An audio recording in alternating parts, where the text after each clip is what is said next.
So get this, my 17-year-old nephew, he tells me that all the hot girls at his high school have bikini pics on Instagram.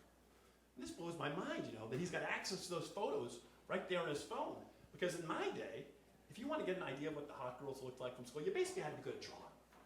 That was pretty much all you could do. And it was a lot of work. You'd spend 2 hours hunched over your drawing pad before you could finally rub one out.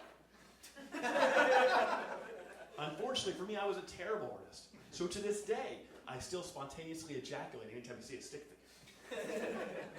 And if you draw one on a napkin, you can see if it's still true. Quick disclaimer, if you see me up here blinking or twitching a lot, that's because I have Tourette's syndrome. It always gets very quiet when I mention that. But you know what, it's okay these days, it's kind of more mild. But when I was a boy, it was much, much worse. Back then, pretty much every school photo I took looked a little like this.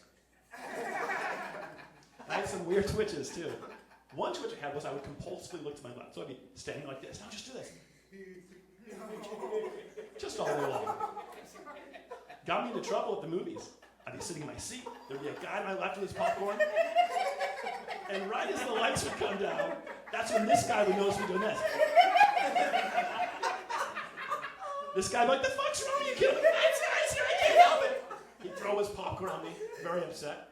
Apparently, people don't like it when you look at him 47 times a day.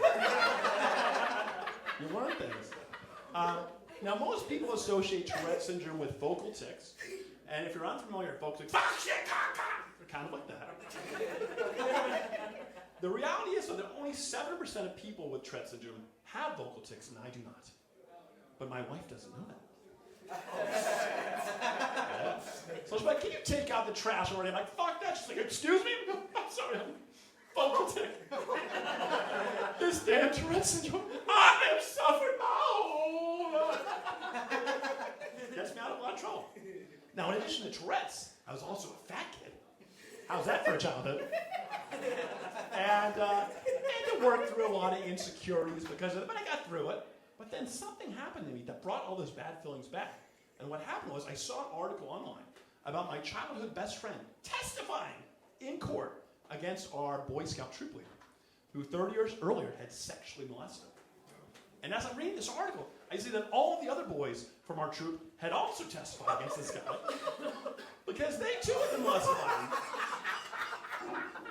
And when I reached the end of the article, I came to realize that this guy had molested every boy in the troop except for me. Fat, a little twitchy. And I know the right response would have been to be like, dodge a bullet there. But my real response was like, the fuck? What was wrong with me? Was I not hot? Was I not a sexy, sexy little boy?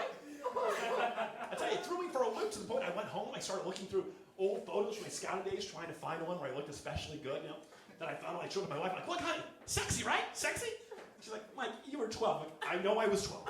I'm just saying, if you were a child molester, you might look at this and go, oh, chicken, I'll give you some of that, right?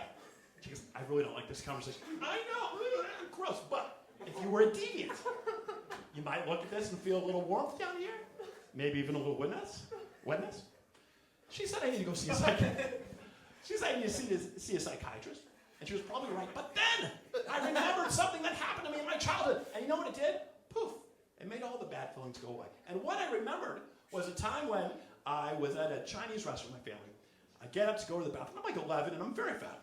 I go to the bathroom. I'm at the urinal, and the door creeps open into the bathroom. This is a scary true story. The waiter comes. He's a creepy waiter. Comes up right behind me. He puts his hands under my t-shirt. He grabs hold of my fat little belly as I'm urinating, mind you. Then he leans his head forward. He puts his cheek up against my cheek, and he says, how do you like the food, little boy? And as a fat kid, my first thought was, well, the mooshu pork is fantastic.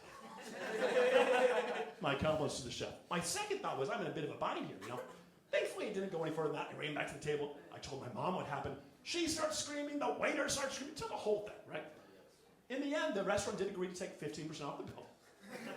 I thought it was a nice resolution, But remembering that story, it healed me. It really did. It healed me.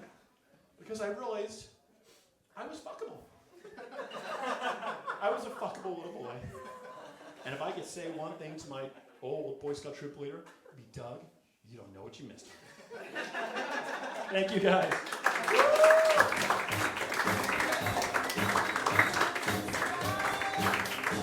Keep it going. Keep it going.